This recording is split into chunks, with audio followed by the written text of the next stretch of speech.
Students, in this video we will talk about tri-hybrid growth. Subscribe कीजिए हमारे channel को और बेल आइकॉन को दबाइए हमारी लेटेस्ट वीडियो सबसे पहले देखने के लिए। Tri-hybrid cross is the cross in which we are crossed by taking three character of an organism, or we can say the cross which is done by taking three character into account. Let's see example.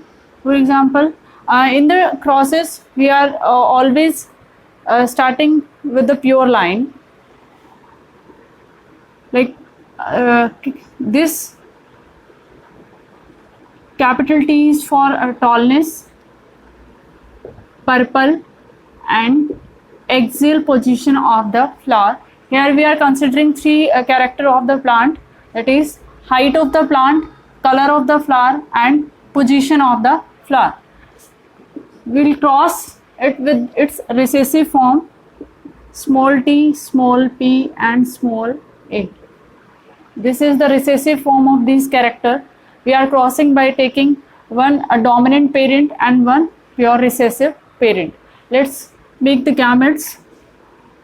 Gametes will be, as we know, every characters having two allele. In gametes, normally two allele. In gametes, only one allele of a character is pass out. Like gametes में एक ही character present होगा, sorry एक ही allele present होगा एक character का. तो in tri-hybrid cross, the number of gametes will form of 8. Number of gametes will be 8 in case of tri-hybrid cross. These gametes will be same, all 8 will be same. यहाँ पर possibility ही नहीं है, there is no possibility of forming other type of gamete. All gamete will be same, like with capital T, capital P and capital A. Here with small t and small p and small a. अगर और कोई combination parents में present ही नहीं है तो gametes की कोई और कॉम्बिनेशन बनने के चांसेस ही नहीं है. तो जो 8 के 8 जो गैमेट होंगे, इस वाले पेरेंट के ये होंगे और इस पेरेंट के ये होंगे. तो अब इन गैमेट्स को लेकर हम क्रॉस करते हैं तो क्या होगा, देखिए हम 8 के बजाय एक एक गैमेट को लेकर ही क्रॉस करवा के देख लेते हैं, क्योंकि सारे के सारे एक जैसे गैमेट्स हैं तो सेम ही ऑफस्प्रिंग जो है F1 generation will be same. तो क्या होगा कि यहाँ पर फॉर एग्जांपल हमने लिया TPA, यहाँ पर ये रिसेसिव वाला ले लेते हैं ये. तो ऑल जो 8 गैमेट होंगे, 8 के 8 इस लाइन में इसके तरह होंगे और यहाँ पर इसकी तरह होंगे. तो जो ऑफस्प्रिंग जो बनेंगे वो कैसे होंगे, with capital T, small t, capital P, small p and capital A and small a. This will be the F1 generation, the genotype of F1 generation. All 64 will be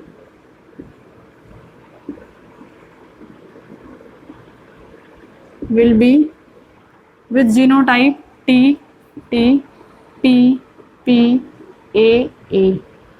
तो क्या रहेगा, genotypic ratio will be 64:0 and phenotypic ratio is also 64:0 of F1 generation of tri-hybrid cross. तो देखिए सारे के सारे जो 64 offspring होंगे वो इस तरह के होंगे. और अगर हमें देखना है F2 जनरेशन तो क्या होगा, F2 जनरेशन में हम क्या कराते हैं, सेल्फिंग कराते हैं.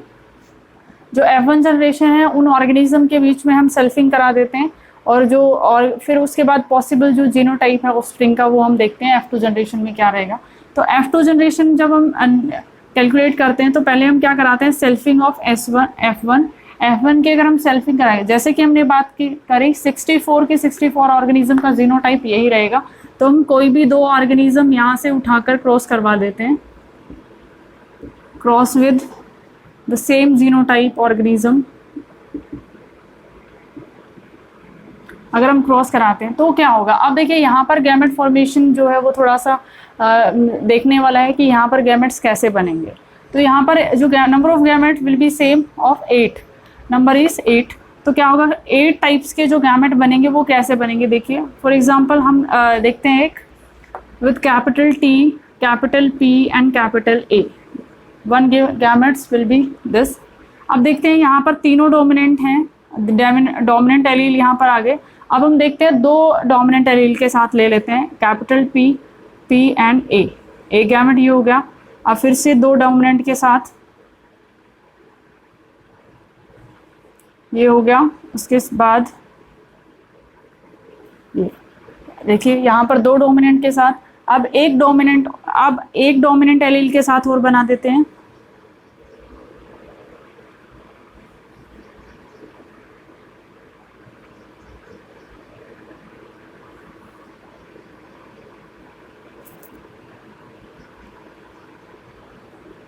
ये हो जाएगा।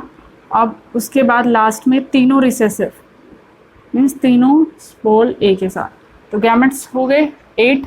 देखिए 1 2 3 4 5 6 7 8। देखिए यहाँ पर हमें थोड़ा सा ध्यान रखना है गैमेट फॉर्मेशन का, जब हम सेल्फिंग कराने के बाद F2 जनरेशन वाले जब निकालने के लिए गैमेट्स बनाते हैं, यहाँ पर देखिए तीन कॉम्बिनेशन, जो ये कॉम्बिनेशन है यहाँ पर क्या है, हेट्रोजाइगस जो पेरेंट्स यहाँ पर हमने लिए हैं, क्योंकि जो F1 जनरेशन थी उसके सारे पेरेंट्स ऐसे थे। तो यहाँ पर गैमेट्स कैसे बनेंगे, पहले तीनों डोमिनेंट के साथ, फिर दो डोमिनेंट के साथ, फिर एक डोमिनेंट एलील के साथ, फिर 0 डोमिनेंट एलील के साथ, मीन्स ऑल आर रिसेसिव है। तो 8 टाइप्स ऑफ गैमेट यहाँ भी ऐसे ही बनेंगे और यहाँ भी ऐसे ही बनेंगे, क्योंकि दोनों ऑर्गेनिजम्स सेम हैं। तो अब देखिए यहाँ पर हम इनको क्रॉस करवा सकते हैं बाय टेकिंग 8 गैमेट्स ऐसे और 8 गैमेट्स ऐसे लेकर हम क्रॉस करवा सकते हैं और कैलकुलेट कर सकते हैं the genotype and phenotype of all the 64 organism. This is called try hybrid cross.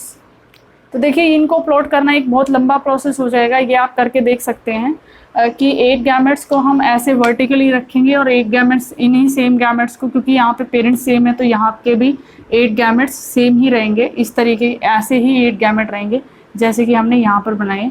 तो 8 यहाँ पर प्लेस कर देंगे, 8 यहाँ पर, और फिर उसके बाद इसी तरीके से हम क्रॉस करके जो है कैलकुलेट कर सकते हैं genotype of F2 generation of try hybrid cross.